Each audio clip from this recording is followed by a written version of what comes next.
আমিনুর, শুনতে পাচ্ছ? আমাকে শুনতে পাচ্ছ আমিনুর? Yes, ma'am. আচ্ছা, good morning. Good morning Aminur. Yes, ma'am. Good morning. Thank you. এখনো তো জয়েন হয়ই নাই অনেকেই। আমরা একটু দেখি। হ্যাঁ বাবা, তুমি বই বের করো, বই বের করো। আজকে আমি তোমাদেরকে পড়াবো, আজকে শেষ ক্লাস তোমাদের, এরপরে তার ক্লাস নাই। রুটিন দেখেছো নিশ্চয়?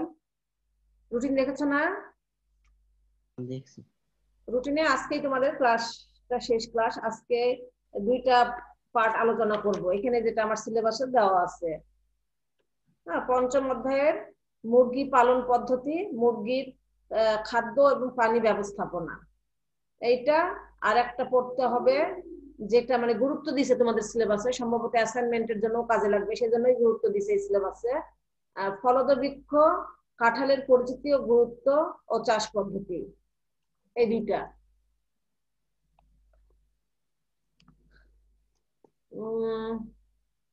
তোমার পুরো নাম কি আমিনুর? মোহাম্মদ আমিনুর ইসলাম। রোল কত তোমার?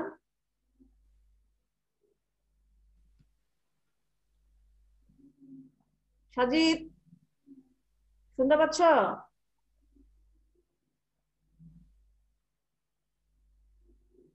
সাজিদ, ইয়েস, শুনতে পাচ্ছ বাবা? Good morning. Good morning ma'am. Thank you. আচ্ছা বাবা, আমরা পড়া শুরু করি। দেখো, আজকে আমাদের যে পড়াটা হবে সেটা হচ্ছে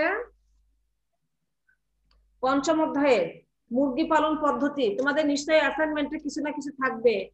হ্যাঁ, এই জন্য এখানে গুরুত্ব সহকারে ক্লাসটা নিতে বলছে। মুরগি পালন পদ্ধতি আর কাঁঠালের চাষ পদ্ধতি, এই দুটো আজকে আমি পড়াবো তোমাদেরকে। আর এই যে তোমরা ক্লাস করতেছো না, ক্লাসে জয়েন হচ্ছ না, অথচ অ্যাসাইনমেন্টে কত ভুলভাল লিখে রাখতেছো, তাহলে গ্রেড পাবা কেমন করে? ভালো গ্রেড কি পাওয়া যাবে তাহলে?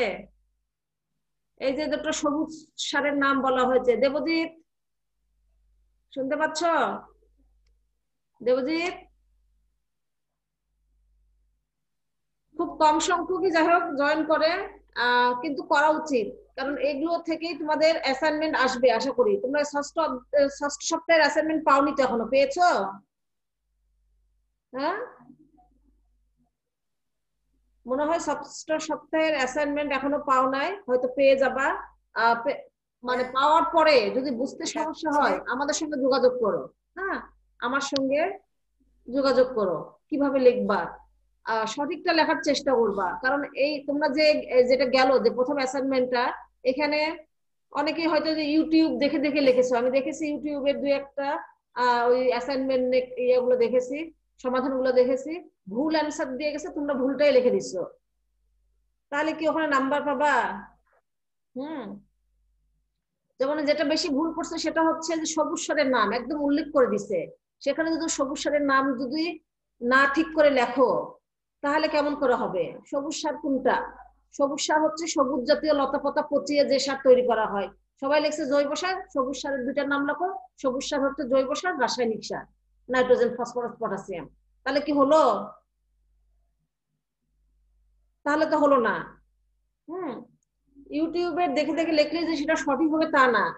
হ্যাঁ, যারা একটু এই মানে ধারণা আছে, বা ক্লাসেও যদি তোমার যে ম্যাডামদের সঙ্গে যদি একটু যোগাযোগ করো যে সঠিক কোনটা জানার জন্য, বই তো খুঁজে দেখবাই, বই থেকেও যদি দেখার পরে বুঝতে সমস্যা হয় আমাদের সঙ্গে একটু যোগাযোগ করো, বলে দিতে পারবো সঠিক কোনটা।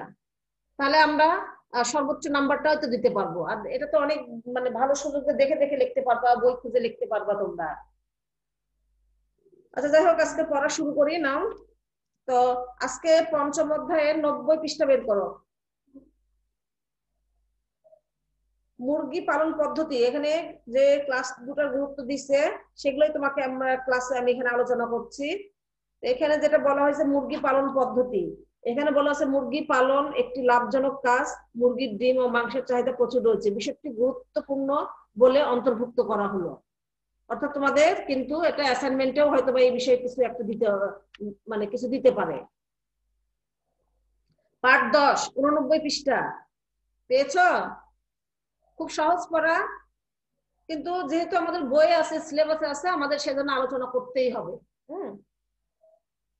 দেখো মুরগি পালন পদ্ধতি, মুরগি পালন পদ্ধতি সম্পর্কে সবাই আমরা জানি, বিশেষ করে গ্রাম অঞ্চলের বা মফস্বল শহরের বাসা বাড়িতে 2-4টা মুরগি লালন পালন করা হয়। 2-4টা মুরগি লালন পালন করা হয়, সেটাকে সেটা ছাড়াও আরো বেশি করেও মুরগি পালন করা হয়। আর এই মুরগি পালনটা হচ্ছে কি ইদানিং এটার উপর অনেক কর্মসংস্থান গড়ে উঠছে, মানুষের পুষ্টির ও মানে মানুষের শারীরিক মানে খাদ্যের যে চাহিদা সেটা পূরণের জন্য। তারপরে মানুষের জন্য একটা সুষম খাবার হিসেবে ডিমকে ধরা হয়, ডিম পাই আমরা মুরগি থেকে। তো এইসব চিন্তা করে মুরগি পালনটাকে খুবই গুরুত্ব দেওয়া হচ্ছে। এটাকে মানে কোনো একটা মানে সাধারণ একটা বিষয় যে 2-4টা মুরগি পালন করলাম আর হয়ে গেল, এইভাবে কিন্তু আর দেখা হচ্ছে না। বাণিজ্যিক ভাবে গুরুত্ব সহকারে আমরা যেমন অন্যান্য কাজ খুব গুরুত্ব সহকারে করি, এই মুরগি পালনটাও ওই গুরুত্ব ভাবেই কিন্তু দেখা হচ্ছে। এই জন্যই কি এটা ক্লাসেও পাঠ্যপুস্তকেও অন্তর্ভুক্ত করা হয়েছে। দেখো মুরগি সাধারণত আমাদের দেশে যেরকম ভাবে মুরগি পালন করা হয় বা বাহিরে যেভাবে মুরগি পালন করা হচ্ছে, তার উপর ভিত্তি করে মুরগি পালনকে 3 ভাগে ভাগ করা হয়েছে। একটা হচ্ছে মুক্ত বা ছাড়া পদ্ধতিতে মুরগি পালন, তারপরে আরেকটা হলো অর্ধ ছাড়া অর্ধ আবদ্ধ। হ্যাঁ, কিছুটা আবদ্ধ অবস্থায় কিছুটা মুক্ত অবস্থায় মুরগি পালন, আর একটা হলো আবদ্ধ অবস্থায় মুরগি পালন। যেটা মুক্ত বা ছাড়া পদ্ধতিতে মুরগি পালন যেটা, সেটা হচ্ছে খোলা অবস্থায় সাধারণত বাসা বাড়িতে, বিশেষ করে গ্রামের দিকে যেগুলো দরিদ্র পরিবার বা মধ্যবিত্ত পরিবার আছে, তারা এই ছাড়া বা মুক্ত পদ্ধতিতে মুরগি পালন করে। আর এই পদ্ধতিতে মুরগি পালন খুবই সোজা, এখানে মুরগির জন্য বিশেষ কোনো ব্যবস্থা নিতে হয় না, কোনো যত্ন নিতে হয় না। খালি মুরগিকে একটা থাকার জায়গা দেখে দিতে হয়, একটা ঘর বা একটা নির্দিষ্ট জায়গা যদি দেখে দাও, ঘর নাও তৈরি করে দাও, 2-1 দিন ওই জায়গায় মুরগিকে এনে রাখো, মুরগি নিজে নিজেই ওখানে চলে যাবে, সকালবেলা বের হয়ে যাবে, তারপরে সারাদিন ঘুরে বেড়াবে, পোকা মাকড় যা যা পায় খাবে, হয়তো বাসা থেকে খুদ চাল এগুলো দিল, এগুলা খেলো, খাওয়ার পরে পানি না দিলেও এই ছাড়া অবস্থায় বা মুক্ত অবস্থায় মুরগিকে কিন্তু পানিও দেওয়া হয় না, খাওয়ার জন্য পানিও দেওয়া হয় না, আশপাশ থেকে মুরগিরা পানি খেয়ে থাকে। তো আর মানে ঘরও সেইভাবে তৈরি করতে হয় না, একটা নির্দিষ্ট জায়গা দিলে মুরগি নিজে নিজেই সেখানে গিয়ে থাকে। হ্যাঁ, এই বাণিজ্যিক ভাবে মুরগি পালনে এই পদ্ধতি ব্যবহার করা হয় না, এই পদ্ধতিতে দেশি মুরগি পালন করা খুব লাভজনক। হ্যাঁ, আর এই পদ্ধতিতে মুরগি যেহেতু মুক্ত অবস্থায় থাকে, মুরগির স্বাস্থ্য সেজন্য ভালো থাকে, মুরগিগুলো অত স্বাস্থ্যবান হয় না, আর অত বেশি খাবারও দেওয়া হয় না। অন্যান্য যে বাণিজ্যিক ভাবে যে আবদ্ধ অবস্থায় যে মুরগিগুলো পালন করা হয়, কিন্তু খাবারের মাংসগুলো কিন্তু খুব সুস্বাদু খেতে। হম, তারপরে অর্ধ আবদ্ধ পদ্ধতিতে মুরগি পালন, বুঝতে পারছো আমার কথা? বুঝতে পারছো সাজিদ? এই পদ্ধতিতে মুরগির জন্য নির্দিষ্ট ঘর থাকে, মানে যারা একটু বেশি মানে 2-4টা বা 10-12টার বেশি মুরগি পালন করতে চায়, তাদের জন্য অর্ধ অবস্থায় মুরগি পালন করে, বা একসঙ্গে 50টা 60টা এরকম মুরগি পালন করতে চায়। তো এতগুলো মুরগিকে যদি ছেড়ে দেওয়া হয় তাহলে তো খুঁজে পাওয়া মুশকিল, কোনটা কোন দিকে যাবে, একটা দুটো হলে নাই খুঁজে নিয়ে আসলাম 2-4টা, কিন্তু এই 50টা 60টা 70টা মুরগি হলে তো খুঁজে পাওয়া মুশকিল। সেজন্য কি করা হয়, বড় জায়গাতে একটা ঘেরা করা হয়, ঘেরার পাশেই ঘর থাকে, ওই রাতের বেলা মুরগি ওখানে থাকে, আর দিনের বেলা ওই ঘেরার মধ্যে ঘুরে বেড়ায়। হ্যাঁ, কিন্তু এদিক ওদিক চলে যেতে পারে না। দেশি মুরগি যেমন মুক্ত অবস্থায় মুরগি যেমন যেখানে ইচ্ছা সেখানে চলে গেল, বন বাদরে চলে গেল, আবার ঘুরে আসলো, কিন্তু এই অর্ধ অবস্থায় সেটা সম্ভব হয় না। ওই ঘরের চারদিক দিয়ে একটা ঘেরা দেওয়া হয়, এই ঘেরাটাকে বলা হয় রান। রান কি অনেক সময় আসতে পারে, রান মানে আবার দৌড়ানা বলা যাবে না, এটা হলো ঘেরা। হ্যাঁ, তারপরে ঝড় বৃষ্টির সময় মুরগি কি করতে পারে, সহজেই ঘরের মধ্যে উঠে যেতে পারে। আর এইটা খোলা অবস্থায় থাকলেও মুরগি যেহেতু খুব বেশি বাইরে যেতে পারে না, সেজন্য কিছুটা খাবার দিতে হয়, খাবার সরবরাহ করতে হয়। হ্যাঁ, মুক্ত অবস্থার চেয়ে কিছুটা বেশি খরচ পড়ে যায় এই পদ্ধতিতে। তারপর দেখো আবদ্ধ পদ্ধতিতে মুরগি পালন, যেটা বর্তমানে খুবই জনপ্রিয় একটা পদ্ধতি, এবং এইভাবে প্রচুর মুরগি পালন করা হচ্ছে বাণিজ্যিক ভাবে। আর আমাদের যে বর্ধিত জনসংখ্যার জন্য যত মাংসের দরকার, ডিমের দরকার, সেজন্য আসলে ওই মুক্ত বা আবদ্ধ অবস্থায় মুরগি পালন করে পোষানো যাচ্ছে না, এজন্য আবদ্ধ অবস্থায় হাজার হাজার মুরগি একসঙ্গে পালন করা হচ্ছে। হ্যাঁ, এই অবস্থায় আর এই যে আজকাল এই খামার গুলো গড়ে উঠছে, চারিদিকে খামার গড়ে উঠছে মুরগির, সেই আবদ্ধ অবস্থাতেই কিন্তু মুরগি পালন করা হচ্ছে। আবদ্ধ পদ্ধতিতে কি করা হয়, বড় করে ঘর তৈরি করা হয়, এবং ঘরের চারিদিকে একটা জাল বা নেট দিয়ে ঘিরে দেওয়া হয়, যাতে মুরগিগুলো বাইরে যেতে পারে না। হ্যাঁ, মানে কিছুটা দেওয়াল থাকবে, দেওয়ালের আবার একটু ফাঁকা রাখতে হবে, ফাঁকা রেখে সেটা নেট বা জাল দিয়ে ঘিরে দিতে হবে, আলো বাতাস আসতে হবে। যে ওই ঘেরাটাকে বলা হয় চিক গার্ড। অনেক সময় আসে চিক গার্ড কি, তোমাদের এই এরকম অধ্যায়ের প্রশ্ন, চিক গার্ড কি?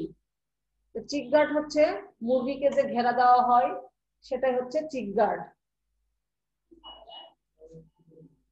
হ্যাঁ, আর ঘরের মেজা তো স্যাঁতস্যাঁতে হতেই পারে, মুরগি মলমূত্র ত্যাগ করে, সেজন্য ঘরের ভিতর ওই যে ইয়ে দেওয়া হয়, খড়ের বিচালি, অথবা ওটাকে কি বলা হয়, লিটার, লিটার দেওয়া হয়, গুঁড়া ভুসি এগুলোকে লিটার বলে, এই লিটার দেওয়া হয়। এই পদ্ধতিতে মুরগি পালন করা খুবই সহজ, দেখভালও সহজ, 3000 4000 5000 পর্যন্ত মুরগি পালন করা যায় একটা খামারে, বা তারও বেশি, কিন্তু একটু বড় করে খামার তৈরি করা যায়। আর এই পদ্ধতিতে মানে অনেক মুরগি পালন করে অনেক লাভবান হওয়া যায়, জন্য এই পদ্ধতিটাও খুবই জনপ্রিয়তা লাভ করছে। উন্নত জাতের যেগুলো মুরগি, ব্রয়লার, লেয়ার, হাইব্রিড মুরগি এই পদ্ধতিতে পালন করা হয়। আর ব্রয়লার মুরগি আর লেয়ার মুরগি কি বলতে পারবা? আমিনুর, আমিনুর শুনতে পাচ্ছ? ব্রয়লার মুরগি, Yes, লেয়ার ma'am. মুরগি কি? ব্রয়লার মুরগি ব্রয়লার হচ্ছে হ্যাঁ, ব্রয়লার মুরগি হচ্ছে কি মাংসের জন্য যে মুরগিগুলা লালন পালন করা হয় সেটাকে বলা হয় ব্রয়লার মুরগি। বাজার থেকে যে ব্রয়লার মুরগি কিনে আনা হয় কি মাংস খাওয়ার জন্যই তো। হ্যাঁ, yes এটা ma'am. হলো মাংস উৎপাদনের জন্যই। অর্থাৎ 1 মাস যেতে না যেতে দেখো মুরগির ওজন 3-4 কেজি হয়ে গেছে। মুরগিকে খাওয়াই টাওয়াই মেডিসিন দিয়ে ভিটামিন দিয়ে খনিজ লবণ দিয়ে একেবারে ফুলায় ফাঁপায় 1 মাসে একেবারে 3-4 কেজি ওজন করে ফেলছে, মাংস বাড়াই ফেলছে, বৃদ্ধি করে ফেলছে। এটা হচ্ছে ব্রয়লার মুরগি। আর লেয়ার মুরগি হচ্ছে ডিম পাড়ার জন্য যে মুরগিগুলা পালন করা হয়, হ্যাঁ, সেটা হচ্ছে লেয়ার মুরগি। অর্থাৎ আজকাল ওই যে ফার্ম গুলো থেকে ডিম আনা হয়, ওই ডিম পাড়ে যে মুরগিগুলো বেশি বেশি করে, সময়ের আগে দেখা যাচ্ছে দেশি মুরগি যে সময় ডিম পাড়ে তার থেকে আরো আগে ডিম পাড়ার ব্যবস্থা নেওয়া হয়। এগুলো হচ্ছে লেয়ার মুরগি। দেশি মুরগি হয়তো মাসে 10-12টা বা 15টা ডিম দিল, সেখানে লেয়ার মুরগি হয়তো 40-50টা ডিম দিত। 40-50টা না, মানে 30টার মতন, মানে বেশি। এই হলো মুরগি পালন পদ্ধতি ছিল। এবার দেখো মুরগির খাদ্য পানি ব্যবস্থাপনা। তো মুরগি তো সবই খায়।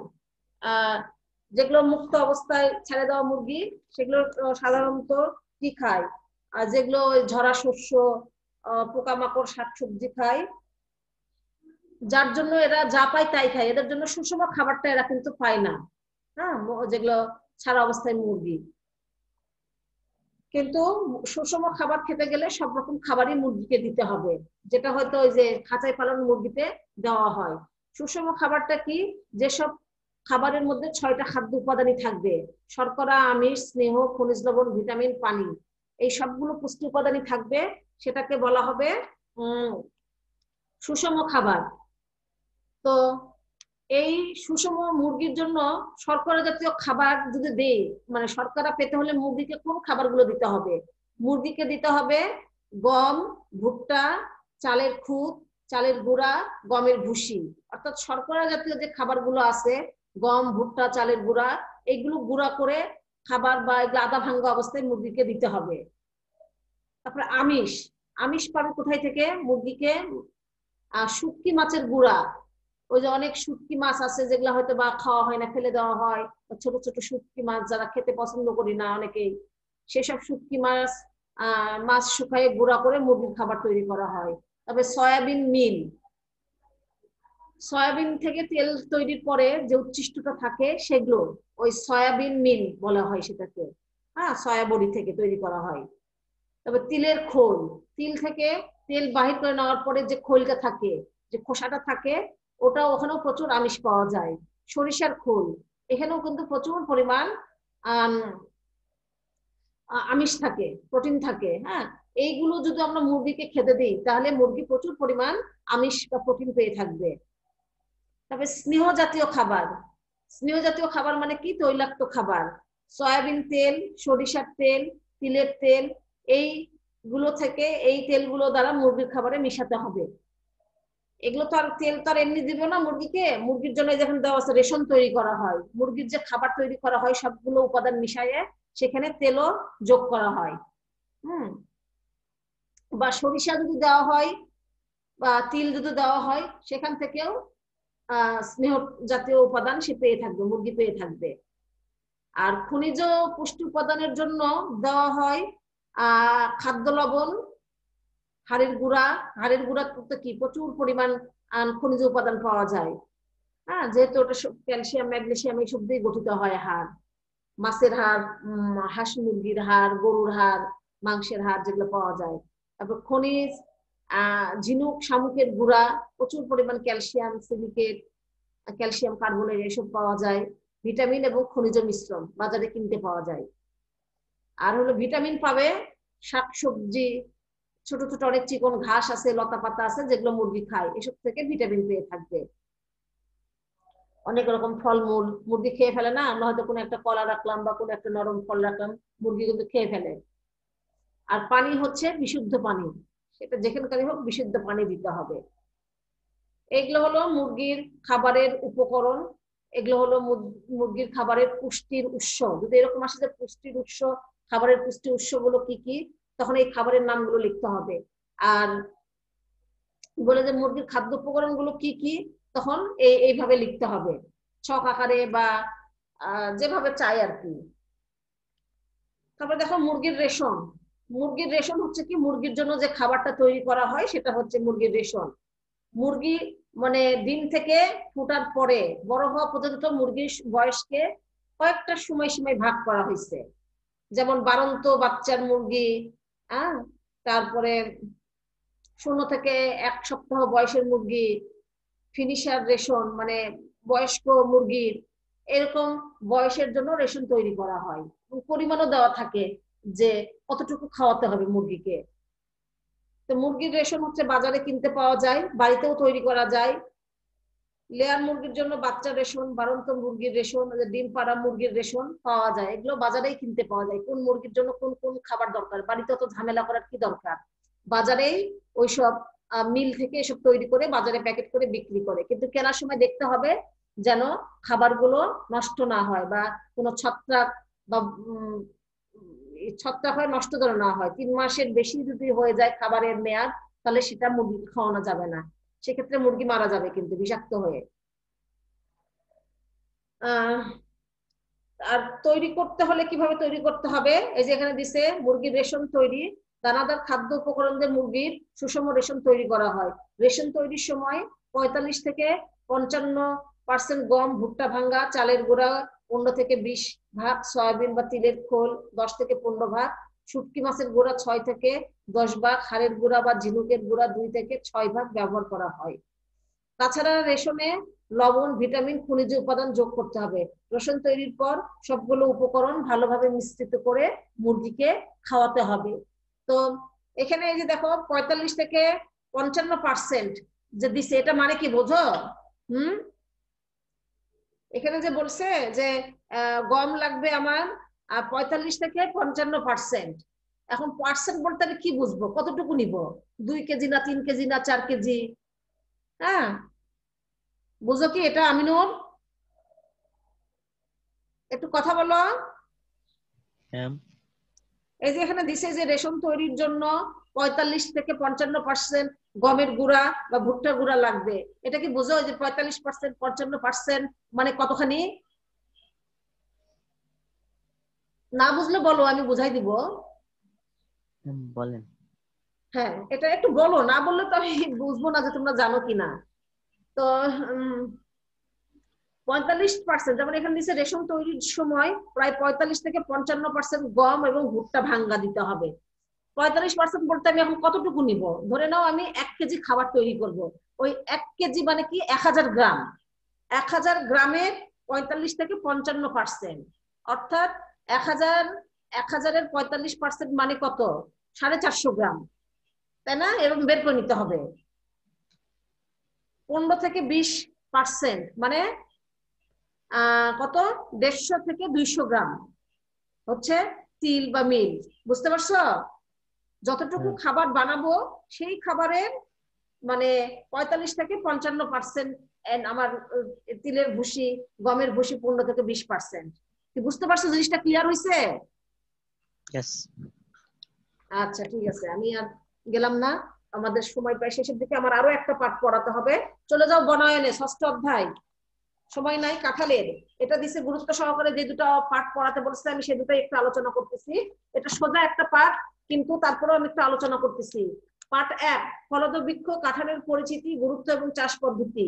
তো কাঁঠাল তো আমরা সবাই চিনি, খুবই পরিচিত ফল এবং খুবই সুস্বাদু পুষ্টিকর ফল। এবং অন্যান্য ফলের চেয়ে এটা অনেক বড়, সব থেকে বড় ফলও ধরা হয় এটাকে। আর একটা নাম হচ্ছে কি, এটা আমাদের জাতীয় ফল, বাংলাদেশের জাতীয় ফল হচ্ছে কাঁঠাল, তাই না? কাঁঠালের বৈজ্ঞানিক নাম তো বোঝো, তোমরা বিজ্ঞানে পড়েছো অবশ্যই বৈজ্ঞানিক নামটা কি। কাঁঠালের বৈজ্ঞানিক নাম হচ্ছে কি, আর্টোকার্পাস হেটারোফাইলাস। এটা মনে রাখবা, মুখস্থ করবা, লাগবে এটা তোমাদের যখন বিজ্ঞান পড়বা, লাগবেই। আর্টোকার্পাস হেটারোফাইলাস। আমি আর বৈজ্ঞানিক নামের ব্যাখ্যা দিতে গেলাম না, সময় নাই।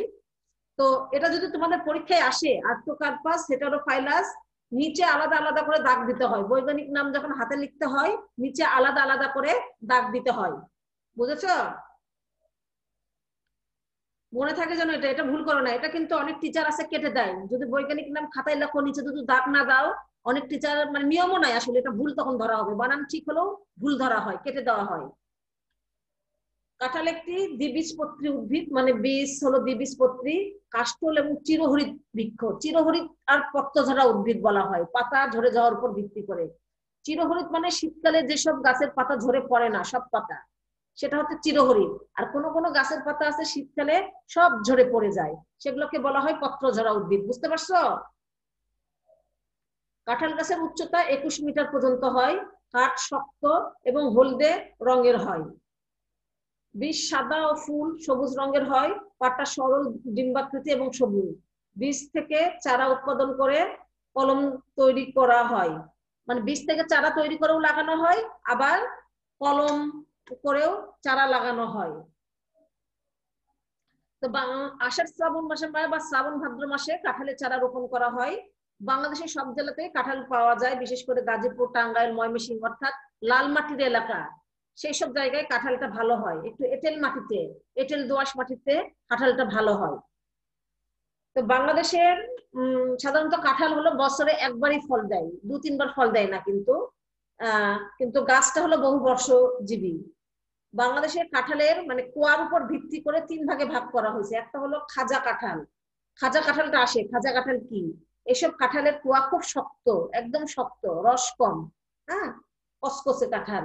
আর আধা রসা কাঁঠাল, অর্থাৎ এক সাইডে শক্ত এক সাইডে নরম। আর গলা কাঁঠাল মানে খুব রসালো কুয়া, যেটা খুব রসালো কুয়া, সেগুলো হচ্ছে গলা কাঁঠাল।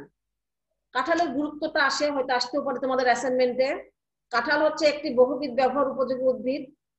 পাকা কাঁঠালের রসালো কোয়া খুবই মিষ্টি, শর্করা ভিটামিনের অভাব মেটাতে পাকা কাঁঠালের জুড়ি মেলা ভার। কাঁচা কাঁঠাল কি তরকারি খাওয়া হয়। কাঁঠালের খুবই পুষ্টিগুণ এবং এখানে শর্করা, ভিটামিন, হলুদ ফল, প্রচুর পরিমাণ ভিটামিন এ পাওয়া যায়। আর কাঁঠালের বীজও সবজি হিসেবে খাওয়া হয় এবং খুবই পুষ্টিকর। আর কাঁঠাল কাঠও হচ্ছে খুবই মূল্যবান কাঠ, টেকসই এবং দামি। এই কাঠ দিয়ে জানলা, দরজা, ফার্নিচার বানালে সেটা খুব টেকসই হয় এবং মানে গ্লেজি হয়, চকচকে হয়, পালিশ ভালো হয়।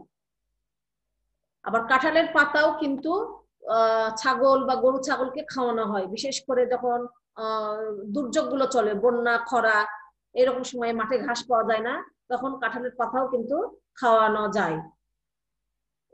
আবার জ্বালানি হিসাবেও ব্যবহার করা হয়, যেগুলো চিকন ডালপালা, পাতা।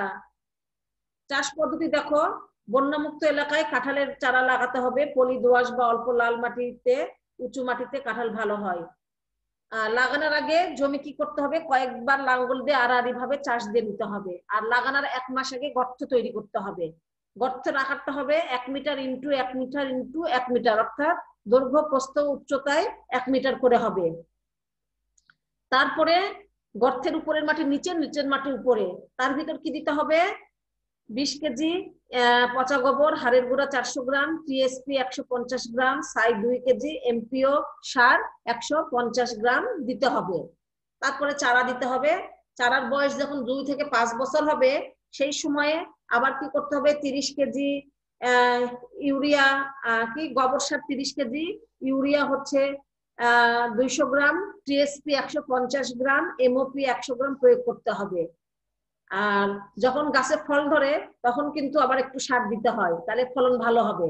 50 কেজি ইউরিয়া, 50 কেজি গোবর, ইউরিয়া 800 গ্রাম, টিএসপি 500 গ্রাম, এমওপি 800 গ্রাম হারে প্রয়োগ করতে হবে। তো এইভাবে পালন করলে কিন্তু ভালো, মানে যত্ন করলে, পরিচর্যা করলে কাঁঠাল ভালো ফল পাওয়া যাবে। আর কাঁঠাল সাধারণত কি মার্চ, ডিসেম্বর থেকে মার্চ মাসের মধ্যে ফুল আসে, এপ্রিল, মে, জুন এইসব মাসে যায় কাঁঠাল খাওয়া হয়। যখন ফল পেকে যায়, কাঁঠাল কি জানো তো একটা যৌগিক ফল, মানে প্রত্যেকটা কোয়া একটা ফুল কিন্তু কাঁঠালের, ওই ফুলগুলো ফলে পরিণত হয়, একটা যৌগিক ফল। সমস্ত মানে একটা কোয়া একটা ফল, একটা ফলে একটা বীজ, কিন্তু সমস্ত কয়েকটা ফল, অনেকগুলো ফলগুলোকে একত্রিত করে একটা আবরণ তৈরি হয়, যেটাকে খোসা বলা হয়। আর যখন পেকে যায় তখন ওই ভোঁতাটাকে, ওটা কিন্তু ডাল, কিন্তু ওই ডাল থেকে আলগা হয়ে যায়। তো তো এই ছিল পড়া আজকে আমার, আশা করি বুঝতে পারছো সবাই। ঠিক আছে, সবাই ভালো থেকো, আর সময়ও শেষ হয়ে গেছে। আর ম্যাম আসসালামু আলাইকুম। ওয়ালাইকুম আসসালাম। সবাই অ্যাসাইনমেন্ট, আসসালামু আলাইকুম। ওয়ালাইকুম আসসালাম, অ্যাসাইনমেন্টটা ভালো করে লিখবা, বুঝে শুনে শুদ্ধ করে লিখবা। আচ্ছা, ধন্যবাদ সবাইকে।